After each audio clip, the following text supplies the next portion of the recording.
পুনাকন বৰুৱা আৰু বিনোদ হাজৰিকাক পৃথকে পৃথকে প্ৰাৰ্থিত্ব দিয়াৰ পোষকতা অগপৰ কাৰ্যকৰী সভাপতি কেশৱ মহন্তৰ সমষ্টি পুনৰ নিৰ্ধাৰণৰ পিছত চাবুৱা লাহুৱাল সমষ্টিক লৈ দুই বিধায়কৰ টনা আজোৰাৰ মাজতে তাৎপৰ্যপূৰ্ণ মন্তব্য অগপ নেতাগৰাকীৰ মতক জনগোষ্ঠীয় সংগঠনসমূহে দুয়োগৰাকীকে প্ৰাৰ্থিত্ব দিব লাগে বুলি দাবী জনোৱাৰ পাছতেই এই মন্তব্য মন্ত্ৰী কেশৱ মহন্তৰ বিজেপিৰে বন্ধুত্বপূৰ্ণ প্ৰতিদ্বন্দ্বিতা সন্দৰ্ভত কোনো আলোচনা হোৱা নাই বুলি স্পষ্ট কৰে অগপৰ কাৰ্যকৰী সভাপতিগৰাকীয়ে আসন বিচৰা কথাটো আপোনালোকে সংবাদ মাধ্যমত কোৱাৰ আগতে আমি আলোচনাৰ মঞ্চখনত ক'ব লাগিব তাত কোৱা কথাখিনিহে আপোনালোকক ক'ব পাৰিম আগতীয়াকৈ আপোনালোকক মই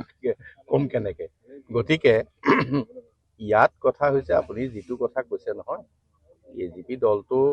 আপোনালোকে দেখিছে ৮৫টা সমষ্টিত কম বেছি পৰিমাণে জিকিছে কেতিয়াবা এবাৰ দুবাৰ পাঁচবাৰ এনেকৈ জিকিছে গতিকে তাত অসম গণ পৰিষদৰ ন্যূনতম হলেও সংগঠন আছে এতিয়া আমিতো আৰু ৮৫টা সমষ্টি নিবিচাৰো গতিকে আমি দলটো সংগঠিত কৰা মানে কি হ'ব মিত্ৰজোঁটক শক্তিশালী কৰা গতিকে আমি মিত্ৰজোঁটক এটা শক্তিশালী বন্ধু হিচাপে আমি থাকিব লাগিব গতিকে আমাৰ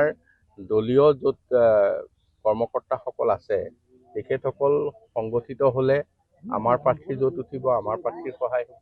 আৰু য'ত আমাৰ প্ৰাৰ্থী নহয় তাত মিত্ৰজোঁটৰ সহায় হ'ব এইটো খুব সহজ কথা এইটোত আৰু বিতৰ্ক কৰিবলগীয়া নাই